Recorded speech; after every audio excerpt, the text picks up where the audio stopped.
باب من احب العتاقۃ فی کسوف الشمس، باب جو کوئی پسند کرے گردن آزاد کرنا سورج گہن میں.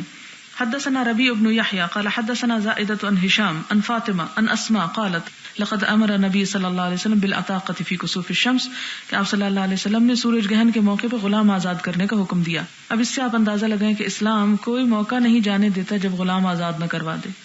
باب صلاۃ الکسوف فی المسجد، مسجد میں نماز کسوف پڑھنا. یہ اس لیے باب آیا ہے کہ کہیں ایسا تو نہیں کہ صلاۃ استسقاء یا عید کی نماز کی طرح اس کو شہر کے کسی جنگل یا میدان میں ہی ضرور پڑھنا ہوگا.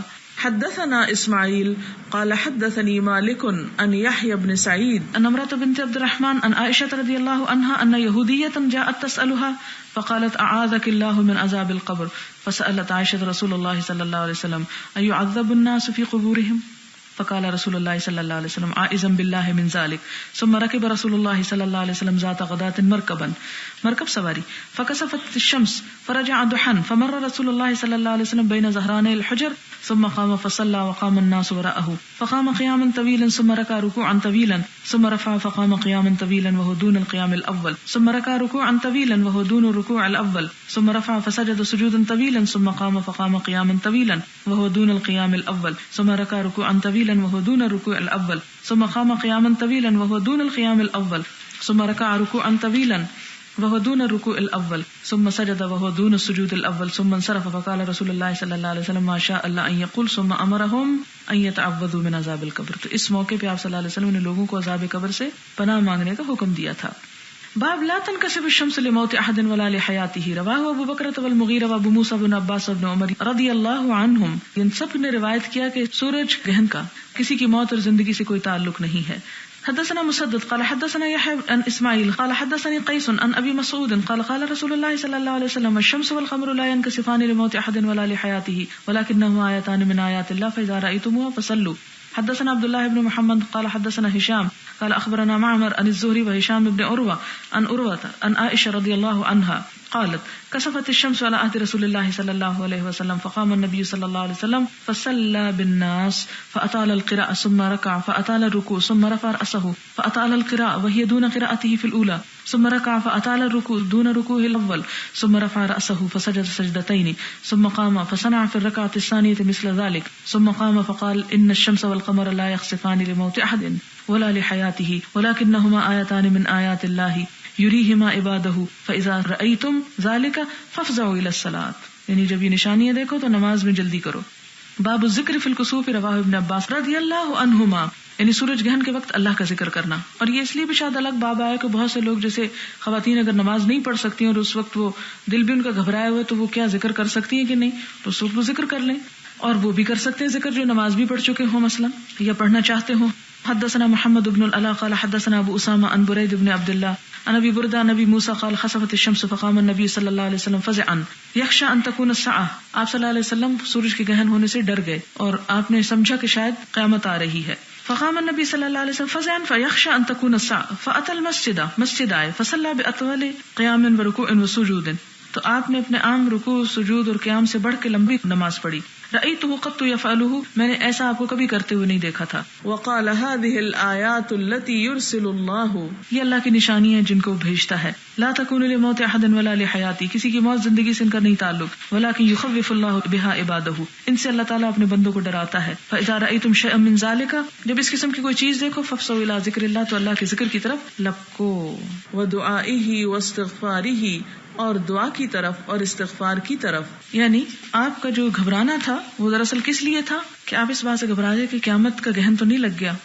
باب الدعاء فی الکسوف، کسوف میں دعا مانگنا. قالہ ابو موسیٰ و عائشہ رضی اللہ عنہما عن النبی صلی اللہ علیہ وسلم، اس بات کو حضرت عائشہ رضی ابو موسیٰ نے حضور صلی اللہ علیہ وسلم سے روایت کیا. حدثنا ابو الولید قال حدثنا زائدہ قال حدثنا زیاد بن علاقہ قال سمعت المغیرة بن شعبة يقول انكسفت الشمس يوم مات ابراہیم فقال الناس انكسفت الشمس لموت ابراہیم فقال رسول اللہ صلی اللہ علیہ وسلم ان الشمس والقمر آیتان من آیات اللہ لا ينكسفان لموت احد ولا لحیاته فاذا رأيتموها فادعوا الله وصلوا حتى ينجلي، جب تم یہ دیکھو اللہ سے دعا کرو. یہ ہے باب سے مناسبت، اور نماز پڑھو یہاں تک کہ وہ چھٹ جائے. باب قول الامام فی خطبۃ الکسوف اما بعد، اس خطبے میں بھی امام کا اما بعد کہنا، یعنی سورج گرہن کے خطبے میں. وقال ابو اسامہ حدثنا ہشام قال اخبرتنی فاطمہ بنت المنذر ان اسماء قالت فانصرف رسول اللہ صلی اللہ علیہ وسلم وقد تجلت الشمس فخطب فحمد اللہ بما هو اہل ثم قال اما بعد. یہ اما بعد کی بات اس لیے امام بخاری لائے ہیں تاکہ یہ پتہ چلے کہ یہ ایک پراپر خطبہ تھا. یہ نہیں کہ آپ نے سلام پھیر کے لوگوں سے کوئی عام سی بات کر دی، بلکہ ایک پراپر ایک لیکچر کی قسم کا تھا. یہ ایک خطبہ ڈیلیور کیا تھا آپ نے. باب الصلاۃ فی کسوف القمر، چاند گرہن میں بھی نماز پڑھنا.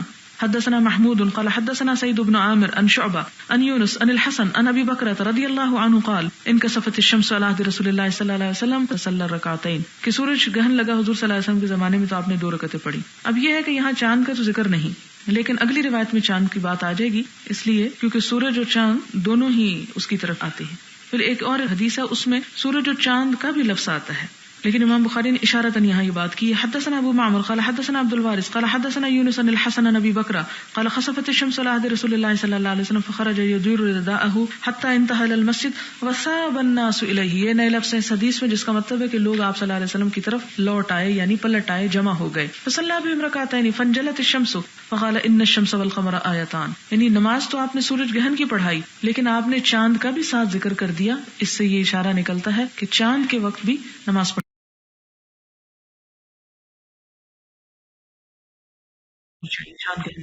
وَإِنَّمَا هُ لَا يَخْسِفَانِ لِمَوْتِ أَحَدٍ فَإِذَا كَانَ ذَلِكَ فَصَلُّوا وَدُوا حَتَّى يَنْكَشِفَ مَا بِكُمْ وَذَلِكَ أَنَّ ابْنًا لِلنَّبِيِّ صلی اللہ علیہ وسلم مَاتَ يُقَالُ لَهُ إِبْرَاهِيمُ فَقَالَ النَّاسُ فِي ذَلِكَ. تو لوگوں نے اس کو حضرت ابراہیم کی وفات سے ریلیٹ کر دیا.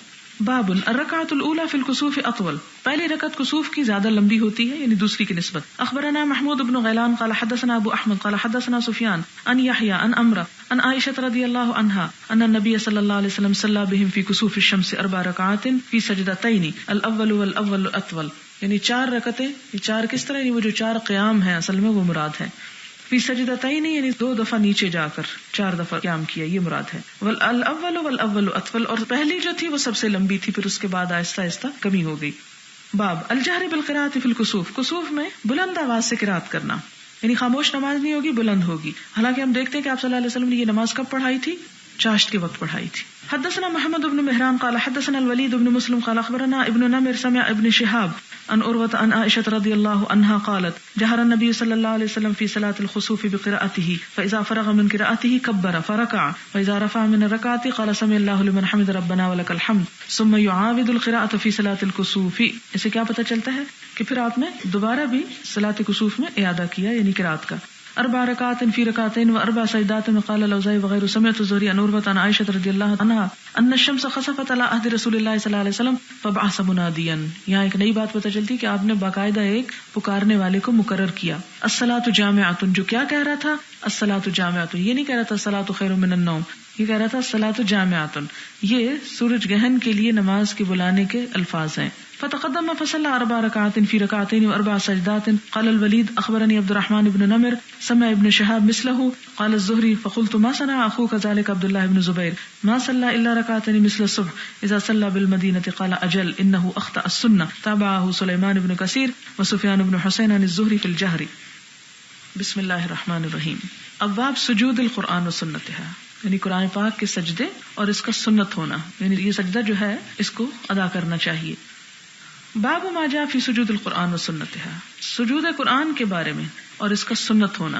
یعنی اکثریت کے نزدیک یہ سنت ہے، اگر کوئی چھوڑ دے تو گناہ نہیں ہوگا، لیکن امام ابو حنیفہ نے اس کو واجب قرار دیا ہے. اور اسی طرح اس بارے میں بھی اختلاف ہوا ہے کہ کل 15 سجدے ہیں یا 14 ہیں. اس میں ہم دیکھتے ہیں کہ امام احمد کے نزدیک 15 سجدے ہیں، سورۃ حج میں 2 سجدے ہیں، ایک سورۃ صاد میں، اور امام شافعی اور ابو حنیفہ جو 14 سجدوں کے قائل ہیں. یہ تھوڑا بہت اختلاف ہے، وہاں پر آیات موجود ہیں اور یہ اختلاف روایت کی وجہ سے ہے. حدثنا محمد بن بشار قال حدثنا غندر قال حدثنا شعبہ عن ابی اسحاق قال سمعت الاسود عن عبد اللہ رضی اللہ عنہ قال قرأ النبی صلی اللہ علیہ وسلم النجم، کہ نبی صلی اللہ علیہ وسلم نے سورۃ نجم کی قرات کی. بات ہے نا والنجم اذا هوى ما ضل صاحبكم وما غوى، بمکہ، مکہ میں. فسجد فیہا، تو آپ نے وہاں پر اس میں سجدہ کیا، یعنی نماز کی حالت میں جب آیت سجدہ پر پہنچے تو آپ سجدے میں گر گئے. اب رمضان آ رہا ہے نا، تو تراویح میں امام کئی دفعہ ایسا بھی کرے گا کہ قرات کرتے کرتے بیچ میں رکوع کیے بغیر سجدے میں چلا جائے گا، اور وہ بتاتے ہیں عموماً پہلے، اور یہ سجدہ کیا ہوتا ہے؟ سجدہ تلاوت ہوتا ہے. تو کیا ہوا فسجد فیہا، آپ نے سجدہ کر لیا اس میں، وسجد من معہ، جتنے لوگ آپ کے آس پاس تھے مسلمان مشرک سب کے سب سجدے میں پڑ گئے. یعنی وہ انداز ایسا مسحور کن تھا پڑھنے کا کہ پڑھتے ہوئے یکا یک جب آپ سجدے میں گئے سب سجدے میں چلے گئے، غیر شیخ، سوائے ایک بوڑھے کے. اور وہ کون تھا؟ امیہ بن خلف.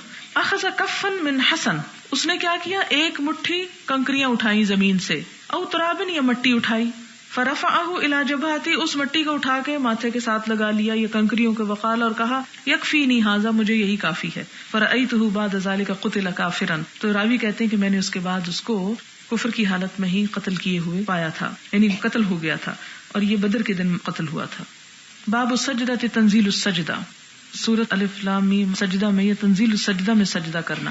حدثنا محمد بن یوسف قال حدثنا سفیان عن سعد بن ابراہیم عن عبد الرحمن عن ابی ہریرہ رضی اللہ عنہ قال کان النبی صلی اللہ علیہ وسلم یقرأ فی الجمعۃ فی صلاۃ الفجر الف لام میم تنزیل السجدہ.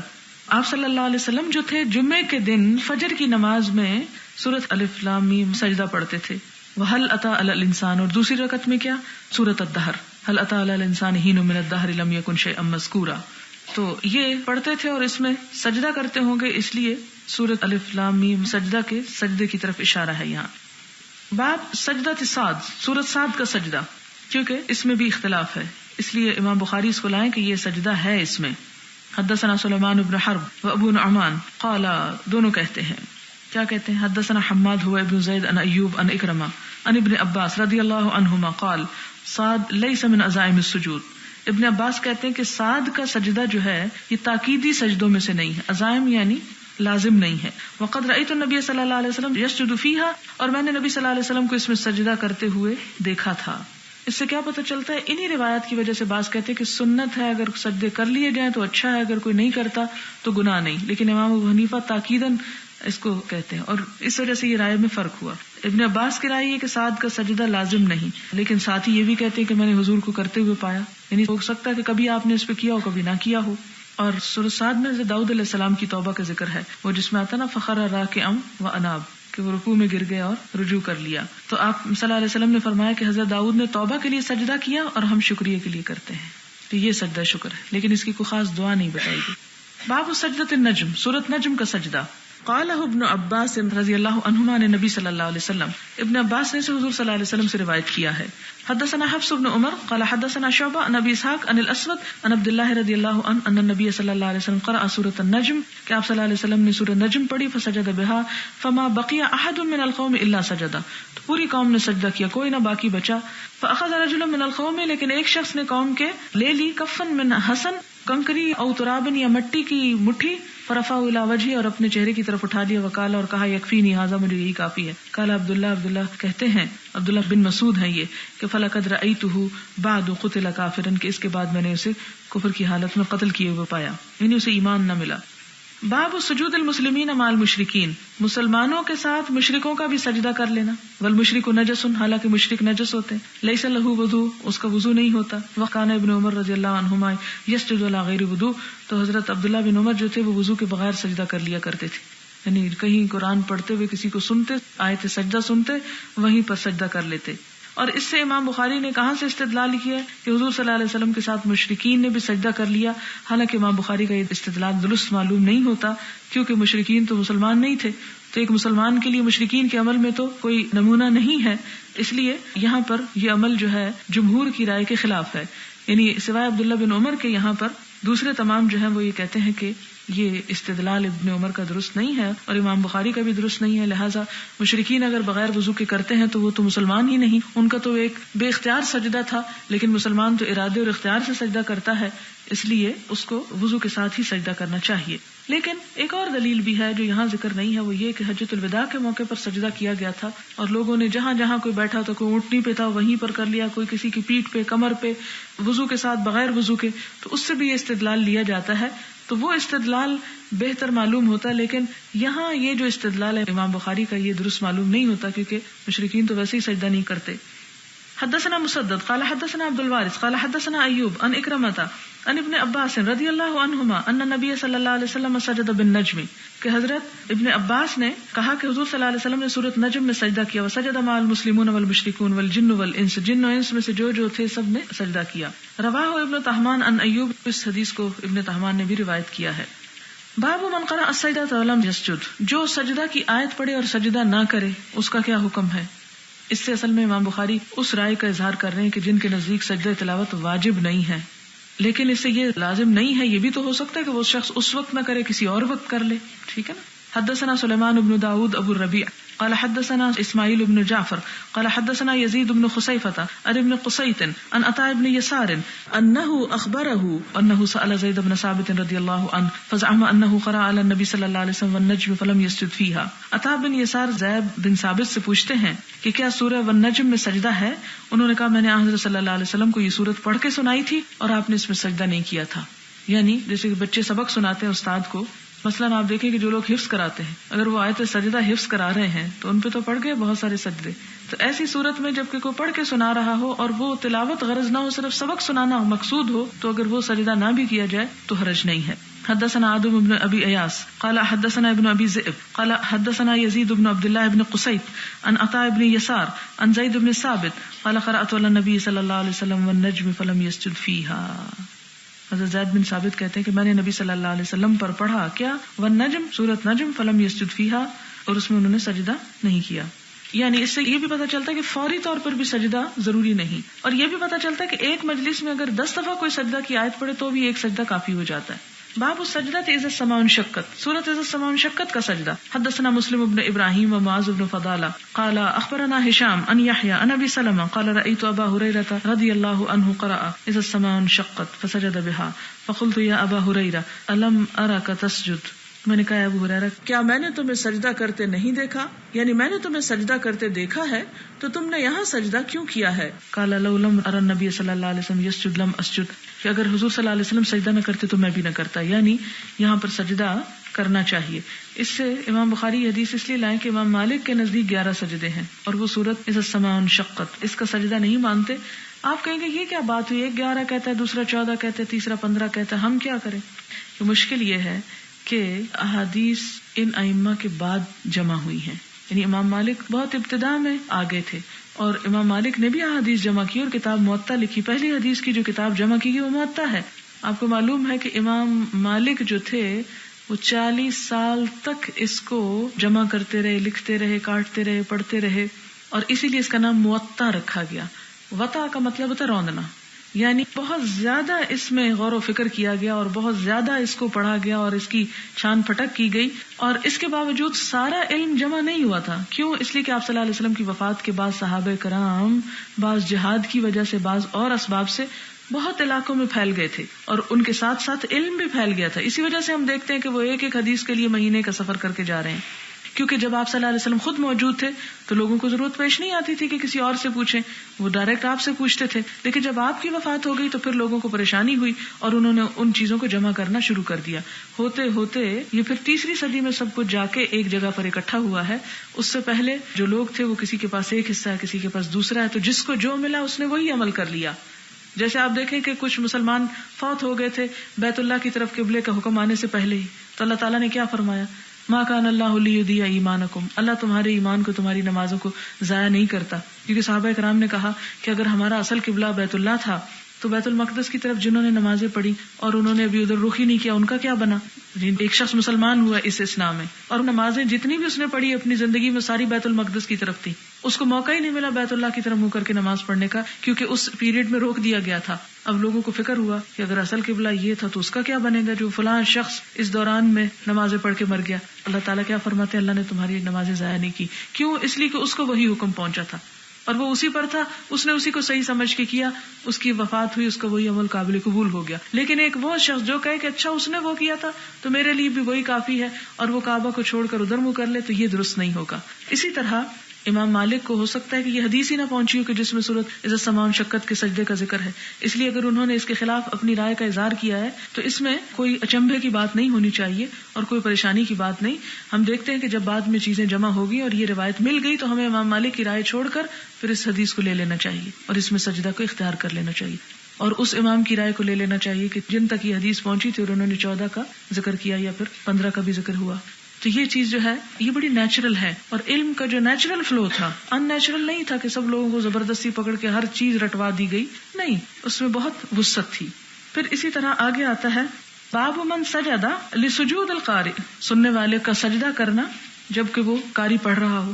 وقال ابن مسعود کہتے ہیں لتمیم ابن حزلم، تمیم بن حزلم کو، وہو غلام، اور وہ لڑکے تھے، فقرأ علیہ سجدتن، تو انہوں نے آپ پر سجدہ کی آیت پڑھی.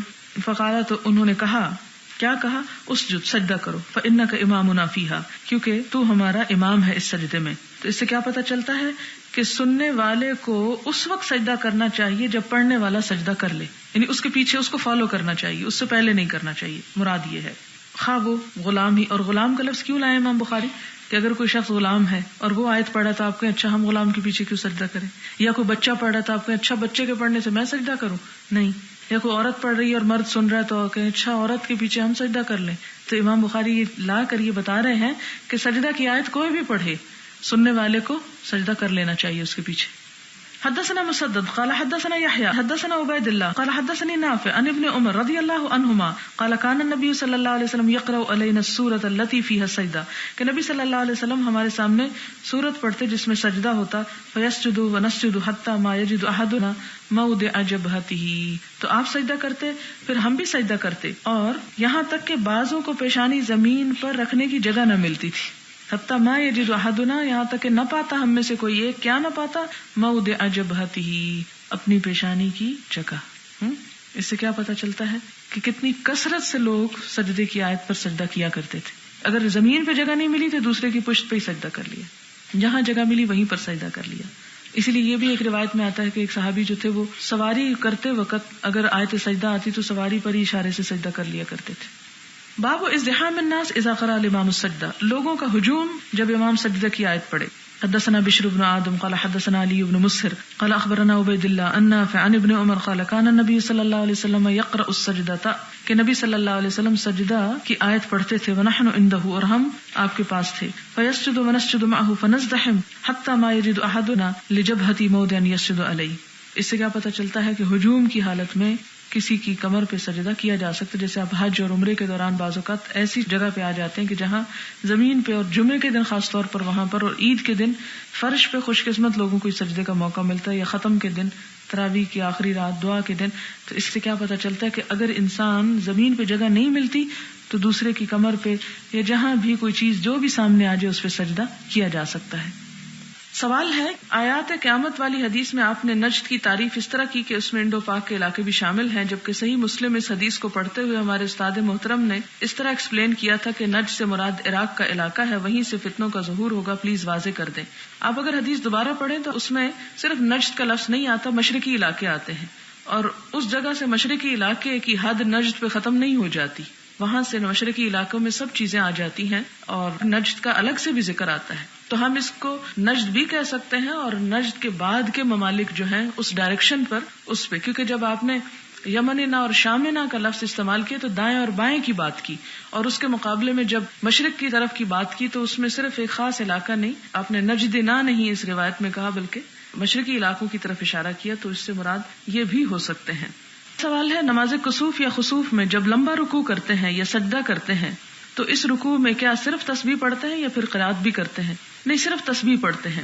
رکوع اور سجدے میں تسبیحات ہی پڑھی جاتی ہیں اور کثرت سے پڑھی جاتی ہیں، اس لیے وہ لمبے ہو جاتے ہیں. یعنی خصوصاً خسوف اور خسوف کی نماز میں آپ صلی اللہ علیہ وسلم کی سنت یہ ہے کہ سجدہ اور رکوع طویل کیا گیا.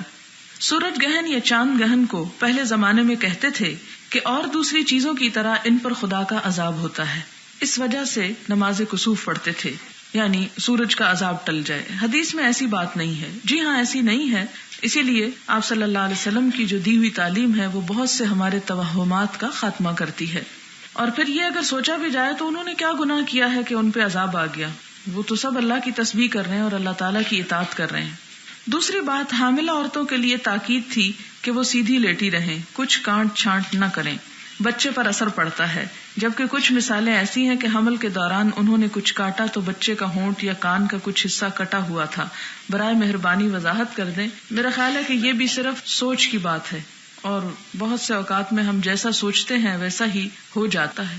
کسی بھی حدیث سے یا کسی بھی طبی تحقیق سے یہ بات ثابت نہیں ہے، یہ لوگوں کا خیال ہے، اور خیال کی درستگی کا کوئی بھی ثبوت نہیں ہے۔ بہت سے لوگ جو نہیں بھی کاٹتے تو ان کے بھی ساتھ ایسا ہو سکتا ہے۔ اسی طرح جب لوگ آپ صلی اللہ علیہ وسلم کے زمانے میں حضرت ابراہیم کی وفات کے ساتھ سورج گہن کو ریلیٹ کرنے لگے تو آپ نے بطور خاص اس کی تردید فرمائی کہ ایسا نہ کرو۔ مجھے یہ بات سمجھ نہیں آ رہی کہ سورج گہن کی نماز سورج گہن ہوتے ہوئے پڑھنی ہے یا اس کے بعد۔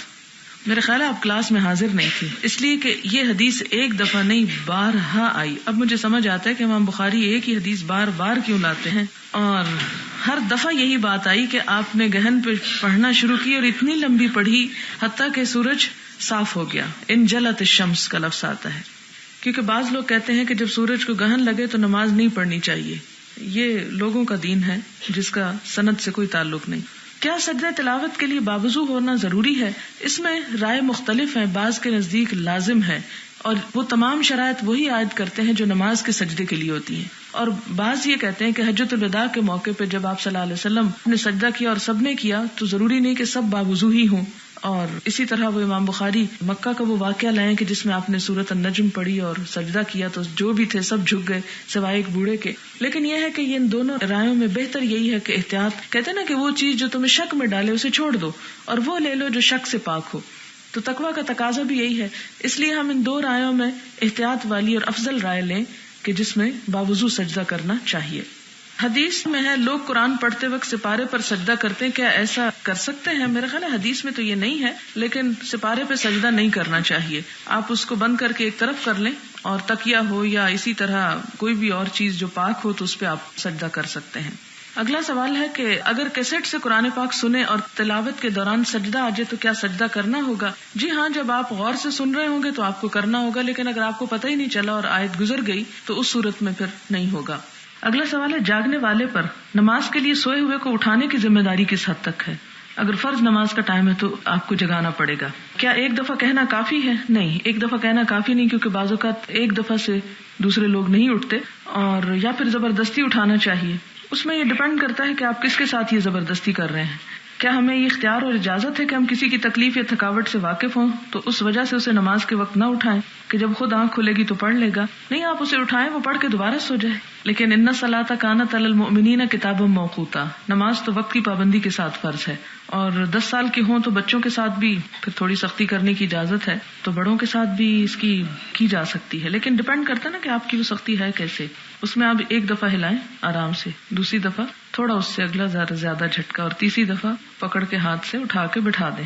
یعنی جیسے میں اپنے بچوں کو ایک ہلے میں نہیں جگاتی، کیونکہ ایک ہلے میں وہ ڈر جاتے ہیں، نفرت پیدا ہوتی ہے۔ آپ ایک دفعہ کہیں، تھوڑا سا بولیں، تھوڑا سا ہلائیں جلائیں، پھر چلے جائیں اور کوئی کام کر لیں، تھوڑی دیر بعد پھر تیسری دفعہ اگر نہیں اٹھے تو پھر آپ بستر بھی ہٹا دیں اور ان کو اٹھا کے بٹھا دیں، کیونکہ بچے ہیں نا، ان کو تو نہیں آنکھ کھلتی، ان کی ہماری نیند اور ان کی میں بہت فرق ہے، تو اپنے پہ نہیں قیاس کرنا چاہیے۔ بعض اوقات آپ اٹھاتے ہیں ان کو اور آپ بتاتے ہیں میں تیسری دفعہ اٹھا رہی ہوں، تو کہتے ہیں نہیں آپ پہلی دفعہ اٹھا رہے ہیں۔ وآخر دعوانا الحمد للہ رب العالمین۔